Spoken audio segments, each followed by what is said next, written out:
जितना भी कलाकार रहिएगा हमने के पूरा भोजपुरी इंडस्ट्री खुशी के बाद जाता कौन बढ़िया इधर से कलाकार से उधर में गलिए तो कैसे नाम लगता है तो बहुत भी खेती हमें लाइक कर जाता कैसे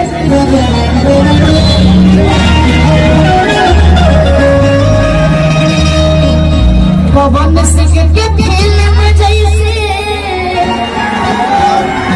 अरे करकट के सीता सुपर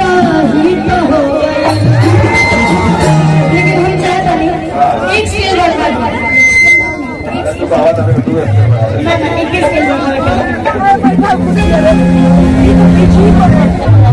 पवन सिंह के फिल्म जैसे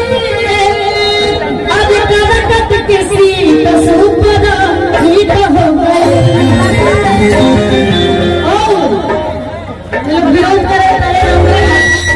तब देखी के चला बात रो सावा चीता हो गए चला बात रो सावा चीता हो गए पवन सिंह के फिल्म जैसे करकट के सीता सुपर हिट हो गए पवन सिंह के फिल्म जैसे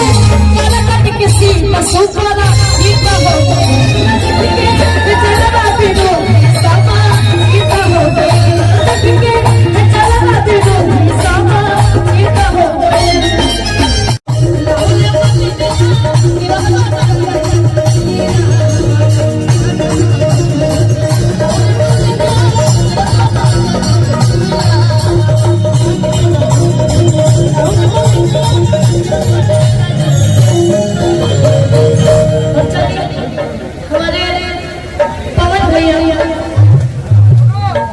एक आवश्यक सूचना है और मैं हाथ जोड़ के प्रार्थना करता हूँ। आगे की जो कुर्सियां रखी है मेरी माताओं मेरी बहनों और बुजुर्गों के लिए रखा गया है। आप नौजवानों से हाथ जोड़ के प्रार्थना करता हूँ उधर की कुर्सियों पर आप बैठे और सब लोग मेरी बेटी के अंदर ही बैठेंगे तो मेरी माँ मेरी बहनें कहाँ बैठेंगी। इसलिए आप सब पवन सिंह के ऐतिहासिक कार्यक्रम में पहुंचे हैं। इसलिए आप सब लोग से प्रार्थना करता हूँ कि आप सब अपने को पवन सिंह मान करके इस व्यवस्था को बनाए, इसे अन्यथा न लेंगे और कुर्सियों पर उधर समुचित व्यवस्था की गई है। इसलिए मैं आप सबसे प्रार्थना करता हूँ कि माता और बहनों पर विशेष ध्यान देते हुए उन्हें सुविधा प्रदान करें। अनिल विश्वास जी मंच पर आने का कष्ट करें।